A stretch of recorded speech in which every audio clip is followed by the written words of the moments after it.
주시는 하나님 말씀은 요한계시록 7장 9절부터 17절까지 9절부터 17절까지 요한계시록 7장 9절에서 17절까지 한 절씩 교독하시도록 합니다. 이후에 내가 보니 각 나라와 족속과 백성과 방언에서 아무도 능히 셀 수 없는 큰 무리가 나와 흰옷을 입고 손에 종려가지를 들고 보좌 앞과 어린 양 앞에 서서 큰 소리로 외쳐 이르되 구원 아침이 보좌에 앉으신 우리 하나님과 어린 양에게 있도다 하니 모든 천사가 보좌와 장로들과 네 생물의 주위에 서 있다가 보좌 앞에 엎드려 얼굴을 대고 하나님께 경배하여 이르되 아멘. 찬송과 영광과 지혜와 감사와 존귀와 권능과 힘이 우리 하나님께 세세토록 있을지어다. 아멘. 장로 중 24장로겠죠. 장로 중 하나가 응답하여 나에게 이르되 이 흰옷 입은 자들이 누구며 또 어디서 왔느냐? 내가 말하기를 내 주여 당신이 아시나이다니 그가 나에게 이르되 이는 큰 환난에서 나오는 자들인데 어린 양의 피에 그의 옷을 씻어 희게 하였느니라. 그러므로 그들이 하나님의 보좌 앞에 있고 또 그의 성전에서 밤낮 하나님을 섬김에 보좌에 앉으신 이가 그들 위에 장막을 치시리니 그들이 다시는 죽이지도 아니하며 목마르지도 아니하며 해나 아무 뜨거운 기운에 상하지도 아니하니 같이요 이는 보좌 가운데 계신 어린 양이 그들의 목자가 되사 생명수 샘으로 인도하시고 하나님께서 그들의 눈에서 모든 눈물을 씻어주실 것입니다. 아멘. 기도하겠습니다. 거룩하신 하나님, 깊이 들어가 보면 심오한 하나님 말씀 속에 답이 다 있고 우리를 향한 하나님의 계획과 뜻과 당신이 누군지가 다 계시되어 있는데 볼 수 있는 눈이 교만하여 볼 수 없고 겸손함이 없어 하나님은 교만한 자는 물리치시고 겸손한 자에게 은혜를 주신다고 했는데 우리들의 교만함과 완악함과 그리고 자기 자랑에 빠져있는 어리석음이 우리와 하나님 사이를 많이 벌려놓아 주의 말씀을 깨닫지 못합니다. 어리석은 저희들 날마다 하나님 말씀을 대할 때 우리의 분별력 없음을 날마다 깨워주셔서 두 소경 진흙 이겨 발라 침으로 흙을 이겨 진흙을 발라 그의 눈을 씻겼던 것처럼 날마다 우리가 하나님께 나온 것이 실로암 목가의 현장이 될 수 있도록 도와주셔서 우리 눈이 밝아지게 인도해 주옵소서. 주님 앞에 누가 과연 거룩한 자요 존귀한 자요 면류관 얻는 자가 되겠는가? 우리 주님 바라고 소망하는 것이 되어지도록 날마다 우리 자신을 정진하게 도와주시고 충성할 수 있도록 은총을 베풀어 주옵소서. 우리 주 예수 그리스도의 이름으로 기도하옵나이다. 아멘. 할렐루야. 공부를 하고 있습니다만은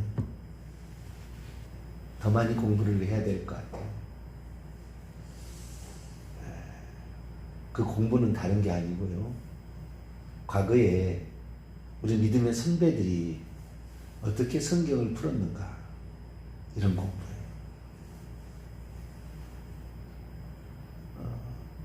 지금 시대처럼 이 하나님 말씀이 많이 알 수 있도록 공개된 적이 없어요.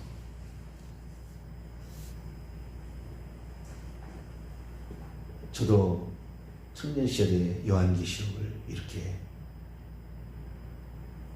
읽어보았지만 무슨 소리인지 잘 모르겠더라고요. 근데 아마 성경 가운데서 제가 가장 많이 읽은 책은 요한계시록일 거예요. 어마어마하게 읽었어요. 근데 지금 보니까요, 하나님께서 주신 그 은총이, 성경을 보는 눈이, 이건 사람으로서 할 수 있는 것은 아닌 것 같다 라는 생각이 들 정도로 많은 계시들을 우리에게 알려주신 그런 말씀인 것 같아요.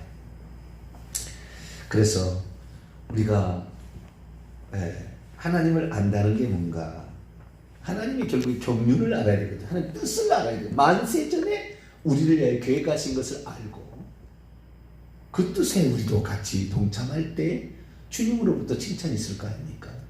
그 뜻과 역행해서는 우리가 열심히 살아도 쓸모없는 것이고, 열심히 살아도 결국에 중한 병에 걸려서 죽는 것입니다. 이게 뭐예요? 하나님 뜻과 역행하고 있으니까. 그런 일들이 우리에게 발생하는 것이죠. 그래서 우리는 하나님께서 어떤 말씀을 하셨는가? 제가 최근에 한 놀라운 사실은 루터가 요한계시록을 성경 취급 안 했다는 거예요. 제가 지난번에 이제 루터의 선집을 갖다가 이렇게 저도 보고 있습니다만은, 거기 보면 야고보서를, 나는 이건 성령의 영감받은 하나님 말씀으로 볼 수 없다. 사도적 저작으로 볼 수 없다.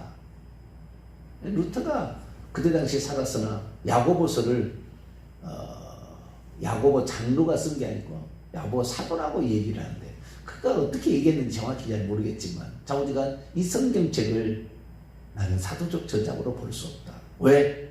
믿음으로 구원을 받는다는 것과 역행되는 믿음과 행함이 있어야 구원을 받는다고 얘기하는, 난 이걸 인정할 수 없다. 이게 종교개혁자의 한계죠. 그런데 종교개혁으로 돌아가자.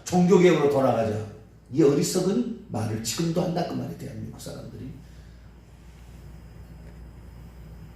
종교개혁자 잘못됐어요.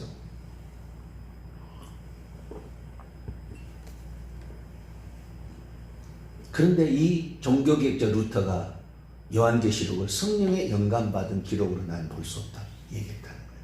최근에 알았어요. 이걸 난 성경으로 볼 수 없다.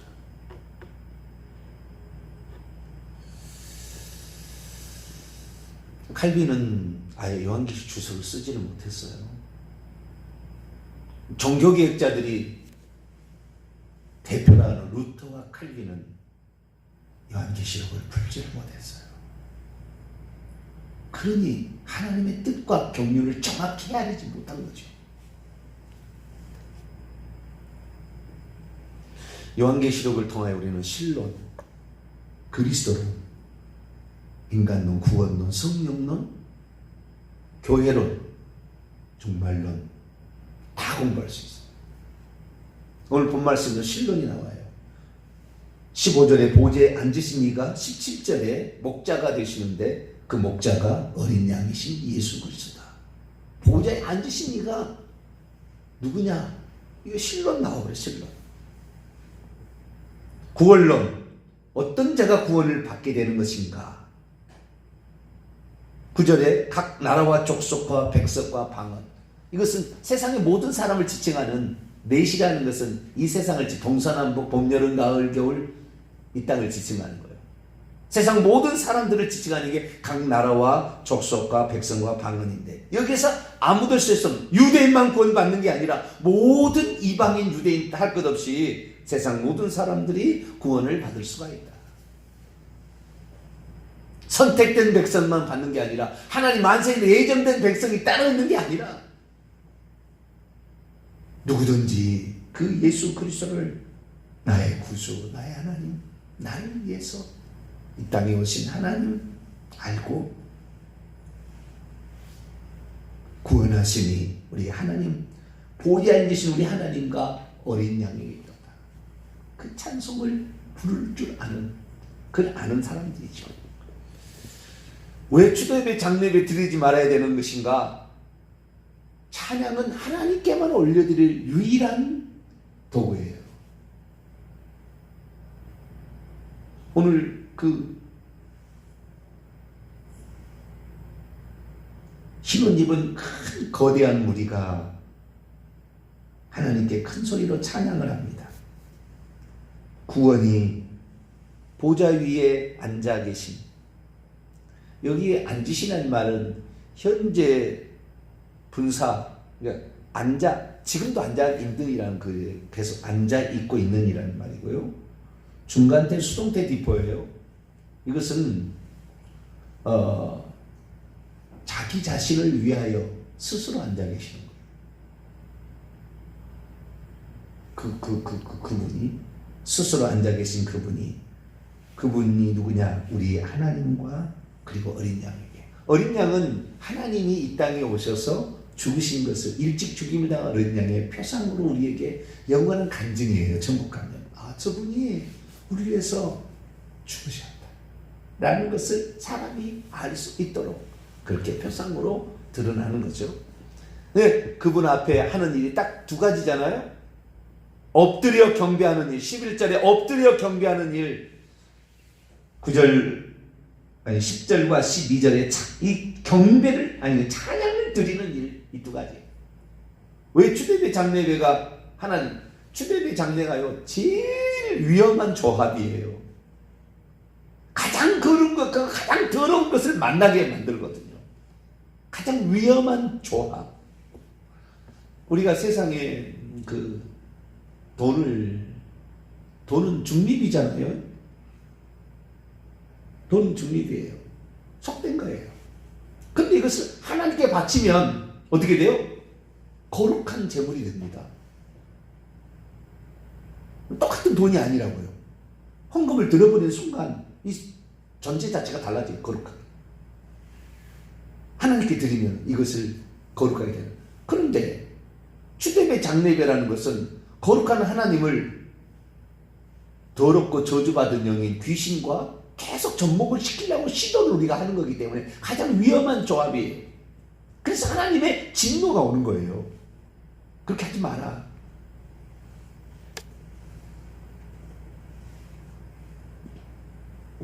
우리가 절하는 거, 불신자들을 보세요.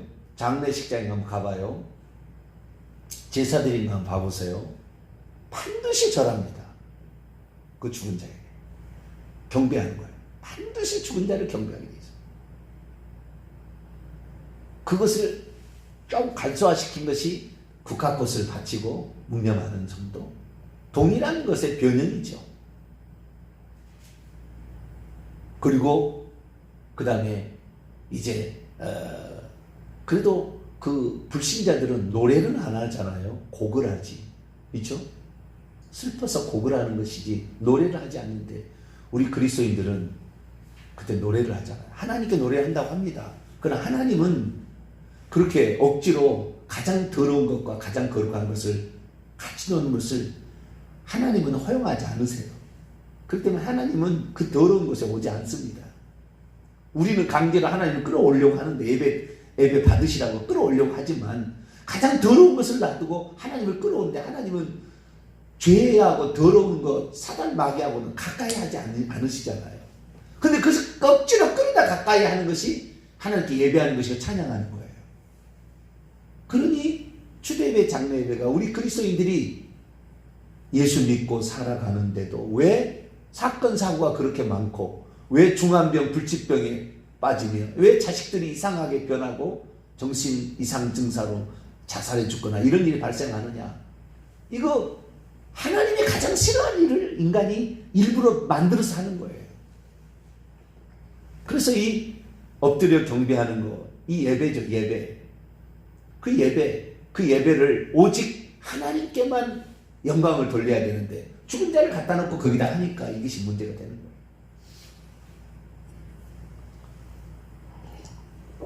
누가 궁극적으로 이 하나님, 이 보좌 앞과 어린 양 앞에 설 거냐? 흰옷을 입고 있다는 말이 이것이 아주 큰 거예요. 흰옷. 예수 그리스도를 믿는 자가 다 가는 게 아니라 예수 그리스도를 믿는 그 은혜로 주신 거예요. 은혜로. 자, 에베소서 2장을 한번 볼까요? 에베소서 2장.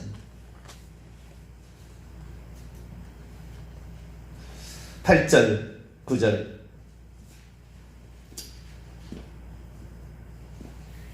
에베소서 2장 8절 9절 시작. 너희는 그 은혜에 의하여 믿음으로 말미암아 구원을 받았으니 이것은 너희에게서 난 것이 아니라 하나님의 선물이라. 행위에서 난 것이 아니니 누구든지 자랑하지 못하게 하려 하며.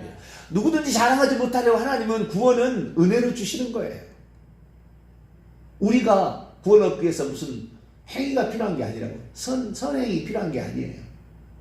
구원은 예수 그리스도의 속죄의 은총으로 우리에게 주어지는 절대적인 은혜예요. 할렐루야. 절대적인 은혜예요.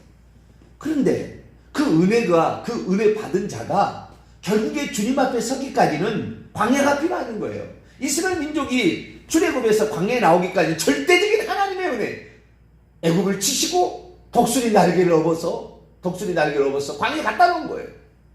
지 스스로 절대 못 나와요. 우리는 절대 구원받을 수 없고, 우리는 절대 마귀의 죽음에서 해방받을 수 없다고. 하나님의 은혜로 우리가 구원을 받은 거예요.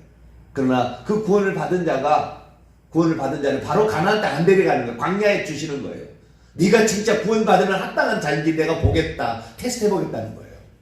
네 스스로 구원받지 못하기 때문에 내가 광야까지를 끌어다 놓지만, 교회 생활을 하게 하지만, 교회 생활을 통해서 나는 너를 보겠다는 거죠. 원망 불평하고 애굽에 돌아가자. 우리의 신은 송아지다. 다 우상 숭배하면 다 광야에 다 죽여버린 하나님. 한 놈도 안 데려갔어. 한 놈도. 예수 그리스도를 믿기를 믿으나 옛날처럼 애굽을, 사단을 좋아하고 마귀가 주는 거 좋아하고 애굽의 음식이 맛있다, 세상 것이 좋다 계속 하는 사람들 반드시 지옥 갑니다. 우리는 결국에 죄와 피 흘리 싸워야 돼요. 히브리서 12장. 우리는 죄와 피 흘리기까지 싸워요. 죄를 멀리 하셔야 돼요. 죄는 하나님하고 같이 할 수 없는 유일한 거예요.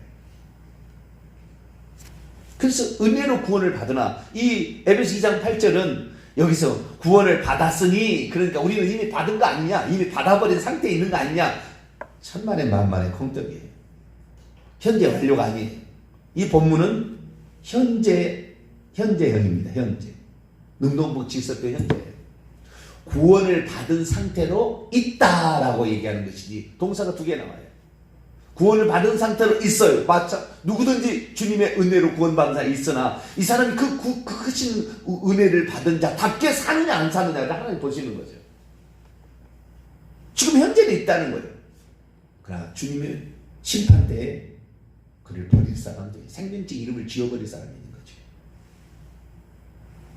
거죠. 우리가 오늘날에 예수 그리스도의 전적인 은혜로 구원을 받아요. 이신칭의를 얻고 구원을 받아요. 구원의 노정의 시작이니까.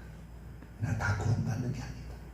천국 들어가는 것이 구원인데 천국 들어가는 게 아니다. 우리의 은혜는 오직 예수 그리스도, 그분이 치르신 희생의 대가로 우리에게 주어지는 것이고, 그분이 우리가 믿을 때 주신 성령으로 생명 받아서 우리가 얻는 것인데, 그런데 결국에 어떤 사람이 천국에 하나님 보좌 앞에 들어가느냐? 구원의 끝은 천국에 들어가는 거예요.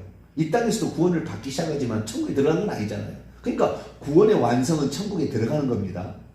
천국에 들어가야 내가 천국에 들어가서 발이 땅에 닿지 않을 만큼 기뻐서 뛰노는, 야, 이곳이 천국이구나. 이것이 말로만 듣던, 내가 새벽기도에 나가서 크게 듣던 천국이 바로, 야, 이런 것이다. 여러분, 제가 숭배하지 않는다면 제가 여러분의 눈을 감겨드릴 테니까 그때까지 변함없이 사시기 바랍니다. 그런 소리. 나는 우리 목사님에게, 우리 목사님 마지막 임종, 우리 목사님 앞에서 임종을 가지리라. 이런 마음을 가지세요. 제가 먼저 숭배하지 않는다면, 숭배하기 전에는 안 죽을 거예요. 제가 숭배한다면 모르겠어요. 그것도 몰라요. 하나님의 계획은 있으시나, 그러나 사람이 어떻게 사냐에 따라 하나님 계획은 또 달라지고요, 환경이 달라지면 달라집니다. 어쨌든 이 우리의 죽음 앞에 어떻게 그러면은 그 보좌 앞에 선가 봤더니 흰옷을 입고 섰더라, 이거예요. 구원의 마지막의 관건은 자기의 더럽혀진 행실을 깨끗하게 따라서 흰옷을 입는 거예요. 흰옷을. 그래서 이 흰옷을 입고 종려나무 가지를 흔들다 했잖아요. 종려나무 가지를 흔든다는 것은 승리의 입성을 상징하는 겁니다. 꼭 전쟁에서 승리한 사람에게 그쪽 나라 사람은 종려나무 가지를 가지고 멋있잖아요. 예수님께서 예루살렘 입성할 때도 우리의 왕으로 오신다고. 응? 말을 타야 되는데 흰말 100마를 타야 되는데 나귀를 타시죠. 겸손하게 아니다. 나는 성기로웠지 왕으로 온 게 아니다. 그러면서 나귀를 타시고 입성을 하시고, 그래서 사람들은 옷을 깔고 종려나무까지를 흔들었어요. 종려나무까지는 이것은 성전에도 장식이 되는, 하나님의 거룩한 성전 장식이 되는 승리의 상. 결국에 세상을 이기고 승리했는데 어떻게 했느냐? 흰옷을 입어야 된다. 그래서 흰옷을 입은 자들이 누군가라고. 여기 보니까요, 이 요한계시록 7장 요 말씀만 보더라도요, 종말론의 부활론을 정확히 알아야 되는 거예요. 이미 사도 요한이 이걸 볼 때에 하나님 보좌 앞에 종려나무까지 흔들고 흰옷을 입은 수많은 사람들이 서 있었어요. 이것은 지금 미래 되어질 일을 봤다고 이렇게 얘기를 한다고요. 현재 되어진 일입니다. 현재 되어지는 일. 그때 당시에 AD 95년에 이미 천국에 들어가서 예수 그리스도의 부활 승천 후에 벌써 60년이 지났거든요. 예수 그리스도의 부활 승천 이후 재림 때까지 천국에는 첫째 부활로 이미 부활체를 입고 천국에 들어가서 종려나무까지를 흔들고 승리한 성도들이 하나님을 찬양하고 있다는 말이에요. 예배드리러 그 성 안에 들어가겠죠. 이것은 미래 되어질 일이 아닙니다. 그때 되어진 일, 그때 되어진 일. 그러니까 지금까지 정말로 이 부활관이 틀려서 예수 믿고 죽어도 잠자는 상태에 있다가 흙의 무덤 속에 있다가 주님이 오시는 날 호련히 변화돼 올라간다고. 사도 바울은 자기 때 그렇게 우주적 종말, 예수 재림이 오실 줄 알고 그렇게 얘기를 한 것뿐이지, 죽을 때는 내가 천국에 들어가도록 주님이 구원할 거다. 디모데후서 4장 18절.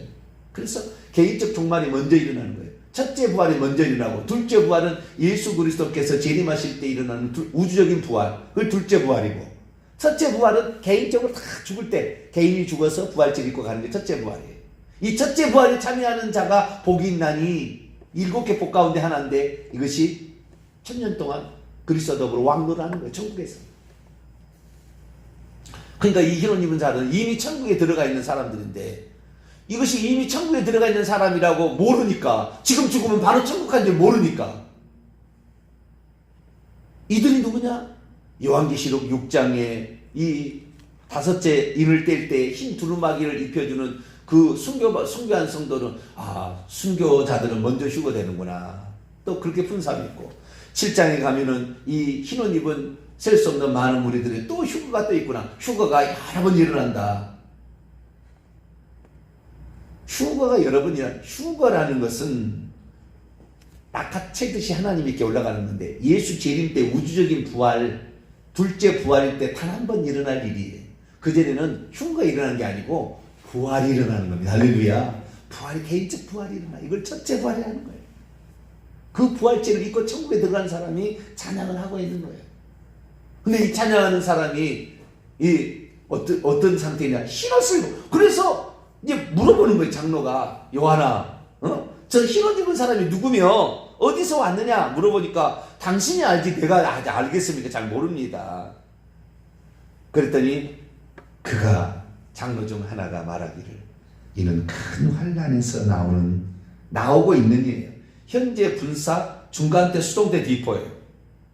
그 환란을 하나님이, 그러니까 그 환란을 자기 스스로 견뎌내는 것이지, 이것을 주님에 대한 그 믿음을 가지고 이 환란을, 핍박을, 그러니까 이때 당시로 치자면 순교를 당하는, 화형을 당하고 사자밥이 되는 거잖아요. 이런 것을 스스로, 그렇지만 수동태 뒷부에 하나님에 의해서, 내가 중간태, 내가 스스로 하는 거지만 사실은 하나님에 의해서 되어질 수밖에 없는 그 감사와 감격을 가지고 있는 것이 중간태, 수동태 뒷부예요. 수동태는 내가 당하는 것이지만, 능동태는 내가 하는 것이지만, 중간태는 내 스스로 하는 걸 말하는 거거든요.